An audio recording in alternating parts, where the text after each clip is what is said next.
కేంద్ర బడ్జెట్లో ఈసారి కూడా తెలంగాణకు మొండి చెయ్యే చూపించారు కేంద్ర ఆర్థిక మంత్రి నిర్మలా సీతారామన్. గత 10 సంవత్సరాల నుండి కొనసాగుతున్న సాంప్రదాయమే ఈసారి కూడా కొనసాగింది. కేంద్ర బడ్జెట్లో తెలంగాణకు ఎటువంటి కేటాయింపులు జరపలేదు.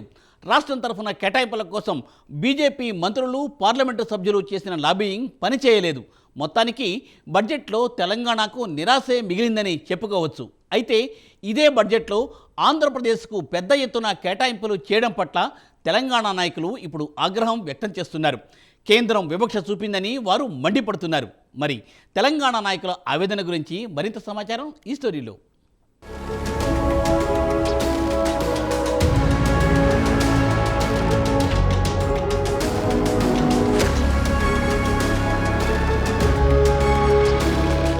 కేంద్ర బడ్జెట్లో తెలంగాణకు ఆర్థిక మంత్రి నిర్మలా సీతారామన్ మరోసారి మొండిచేయి చూపించారు.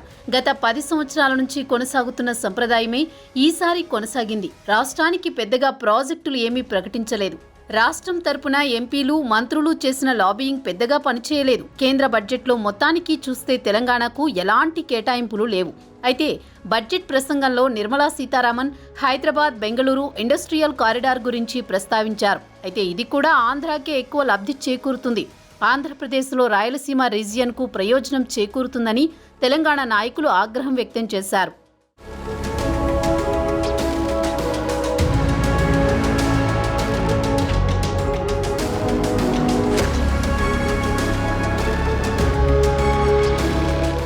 అయితే ఉమ్మడి ఆంధ్రప్రదేశ్ నుంచి వీడిపోయిన ఆంధ్రప్రదేశ్కు మాత్రం ఆర్థిక మంత్రి వరాల జల్లు కురిపించారు.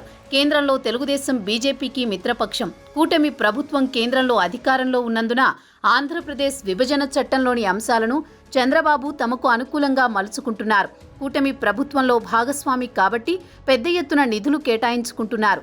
తెలంగాణ అవసరాలను పక్కన పెట్టి విభజన చట్టంలో ఇచ్చిన హామీలను నెరవేరుస్తామని ఆర్థిక మంత్రి తన బడ్జెట్ ప్రసంగంలో హామీ కూడా ఇచ్చారు.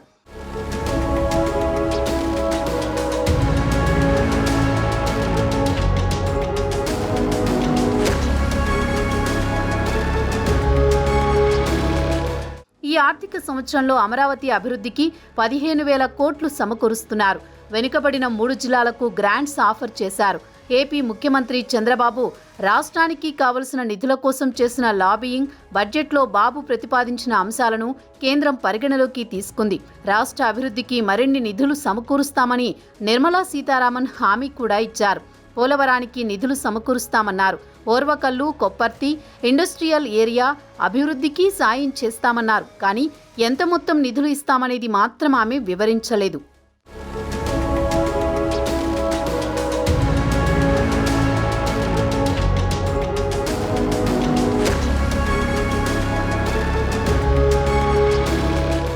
కేంద్ర బడ్జెట్పై బీఆర్ఎస్ నాయకుడు, మాజీ మంత్రి కేటీ రామారావు ఘాటుగా స్పందించారు. కేంద్ర ప్రభుత్వం పార్లమెంట్లో ప్రవేశపెట్టనున్న బడ్జెట్పై తమకు ఎలాంటి ఆసక్తి లేదన్నారు కేటీఆర్. సాధారణంగా కేంద్ర బడ్జెట్ అంటే తమ రాష్ట్రానికి నిధుల కేటాయింపులు ఎలా ఉంటాయోనన్న ఆసక్తి ఉంటుంది. కానీ మోదీ సర్కార్ గత 10 ఏళ్లుగా తెలంగాణపై సవితి తల్లి ప్రేమనే చూపుతోందని మండిపడ్డారు. తెలంగాణ కొత్త రాష్ట్రంగా ఏర్పడి కేంద్రం నుంచి సాయం అందాల్సినప్పటికీ ప్రధాని మోదీ ఎప్పుడూ అది పట్టించుకోలేదన్నారు. ప్రతి బడ్జెట్లో రాష్ట్రానికి మేలు చేసే కేటాయింపులు జరపాలని కోరినప్పటికీ పట్టించుకోలేదని ఆవేదన వ్యక్తం చేశారు. ఈసారి బడ్జెట్లో తెలంగాణకు కేటాయింపులు ఎలా ఉంటాయని ఒక జర్నలిస్టు ప్రశ్నించాడని, దానికి తన సమాధానం ఈసారి కూడా కేంద్ర బడ్జెట్లో అదే పరిస్థితి ఉంటుందని, మళ్లీ కేటాయింపులు ఉండవనే చెప్పాను. అదే జరిగిందని మాజీ మంత్రి కేటీఆర్ అన్నారు. అయితే ఈసారి బీజేపీకి తెలంగాణలో 8 ఎంపీ సీట్లు వచ్చాయి. కాబట్టి ఇక్కడి ప్రజలు మోదీపై, బీజేపీపై అభివృద్ధి చేస్తారని నమ్మకం పెట్టుకున్నారు.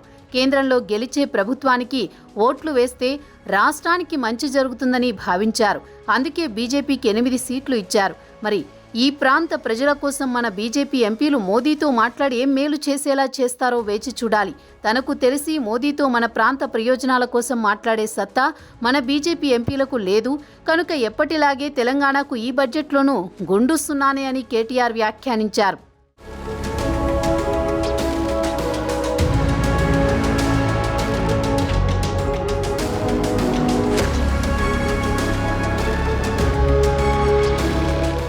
ఇక కేంద్రం మాత్రం ఖచ్చితంగా తెలంగాణపై సవితి తల్లి ప్రేమ ఒలకబోస్తోంది. ఒకవైపు 8 మంది బీజేపీ ఎంపీలున్నా పెద్దగా ప్రయోజనం లేకుండా పోయింది. అదీ కాకుండా ఇక్కడ కాంగ్రెస్ ప్రభుత్వం అధికారంలో ఉండడం కూడా రాష్ట్రానికి నిధులు రాకపోవడానికి ప్రధాన కారణంగా రాజకీయ విశ్లేషకులు అభిప్రాయపడుతున్నారు. మరి బడ్జెట్ తర్వాత అయినా తెలంగాణకు చెందిన కేంద్ర మంత్రులు, ఎంపీలు నిధుల కోసం మోదీతో మాట్లాడి నిధులు సమకూరిస్తేనే భవిష్యత్తులో బీజేపీకి అవకాశాలుంటాయి. లేదంటే తెలంగాణ ప్రజల ఆగ్రహానికి గురికాక తప్పదు.